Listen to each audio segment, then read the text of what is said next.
You know, Jorge, I know you're very familiar with the data, and as a medical oncologist, both of our antenna kind of perk up when we hear about people thinking about combining radium with other agents and not thinking about things, as Ken mentioned, bone health. So, what are your thoughts on that, Jorge? So this is this is sort of bread and butter for us in our clinic, obviously. But there are a few things before I get to answer your question that I think important is the notion that this patient received ADT docetaxel, progressing, and now we're going to give him ABI, for which there is no data, at least prospectively.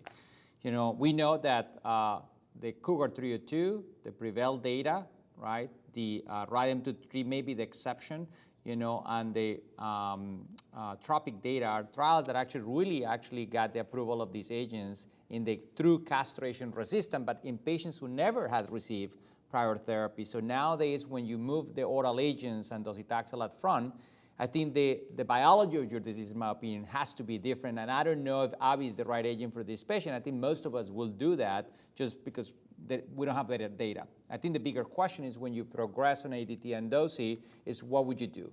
You can do Cabasi, you can do oral ABI, you can do oral ENSA, you could do Radium-223.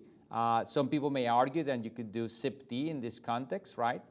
I think that if one makes the decision to do ABI, I'm bothered by two things. Number one, his time to biochemical recurrence or developing castration-resistant disease was less than a year, right, on ADT docetaxel. That's just not good. Secondly, is how do you define castration-resistant disease? So there is a misconception that you need to have pain, radiographic progression, and rising PSA to meet definition for castration resistance, and that's not the case. What is defined, as you pointed out, Neil, quite well, is just you must have a testosterone that is under 50, at least for us in the United States, but I agree with you. He's 73, his testosterone on ADT is 43. That's pretty good for a 73-year-old guy who's getting ADT, quote unquote, right? So, but if your testosterone by guideline is less than 50, you only need one of those three, either a rising of your PSA or symptomatic progression or radiographic progression. So I think the treatment choice for a guy like this will be totally dependent, at least in my opinion, based upon are you progressing because your PSA is rising, or are you progressing because you have now symptoms and you also have radiographic progression? So I think this patient to me is a bit different than a patient who only has a rising PSA after ADT and docetaxel. Both are castration resistant, but one patient may require a different therapy. Now, I agree with you that sequential oral therapy, although is still commonly done in the United States, and I don't want to be dishonest, I have used it sometimes, and I've used it because it's hard to justify to patients who don't have a bed of symptoms, to move them to chemotherapy in that context. But I think with the CAR data, which is the data from the European region just presented at ESMO and published this a few weeks ago rather, clearly demonstrate for once and for all that if you randomize men who become castration resistant, who have actually received ABI or ENSA, and you cross them over to the oral agent that they didn't receive before or to Cabasi, then people with Cabasi have a better RPFS, a better trend to survival benefit, response, and so forth. So that data is what I use right now to try to convince my patients that despite of the reluctancy for toxicities for chemotherapy, then the best data that we have right now, prospective level 1 data, is you need to move on to a chemotherapy in the context of this patient. And lastly, I want to talk a little bit about bone health. So when I think of bone health, I think it's relevant for our patients, but I think there are misconceptions about the importance of bone health in the United States, at least for our prostate cancer patients. Is the aim to decrease bone loss, therefore minimizing the risk of osteopenia and osteoporosis? That's one. Or is the goal, i.e. denosumab in the mCRPC, the goal is delaying skeletal progression?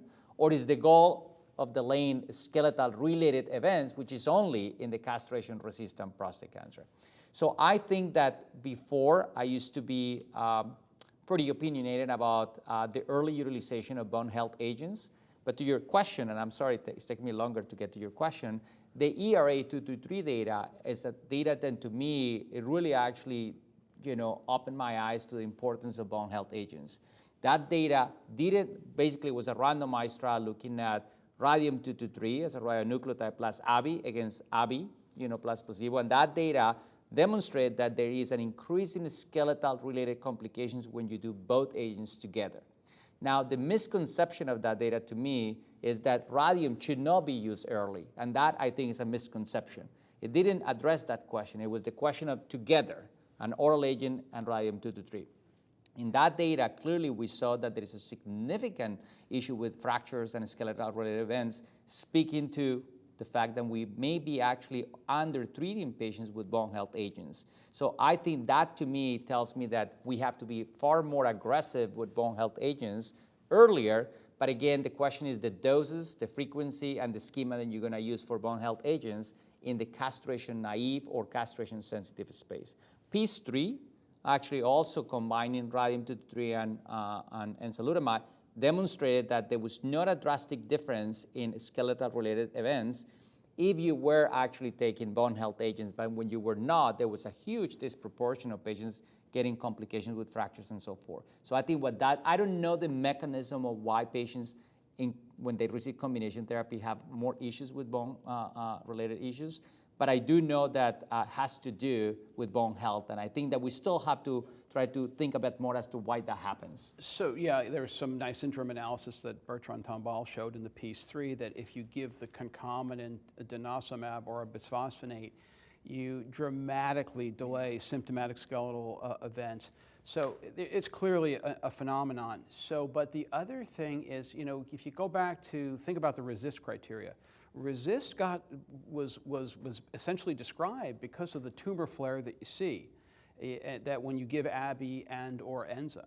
So there's a tumor flare. You see it in a lot of different therapeutics. So you'd see tumor flare, and I think there's just a lot that we just don't know what's going on in the bone compartment. And so is there an opportunity at some point in time, is it 30 days, is it 120 days when you start ABI or Enza, to let the bone readjust and get the homeostasis between blast and class, concomitantly giving a bone health agent, and then you give the radium. So that's why I think layered trials on top of the piece 3 trial, which is a concomitant, much like the ERA-223, and we're involved in putting together a fairly large trial to just look at that, you know, the sequencing concept, which I think could be a differentiator, but we don't know. We need that data. I agree, and I think that with piece 3, the importance was that we saw the level of fracture actually come basically to 0. Yeah. So if we address bone health, whether the combination is better or not, I think we can figure it out, but we have to address bone health. And I also think that we shouldn't necessarily be trying our own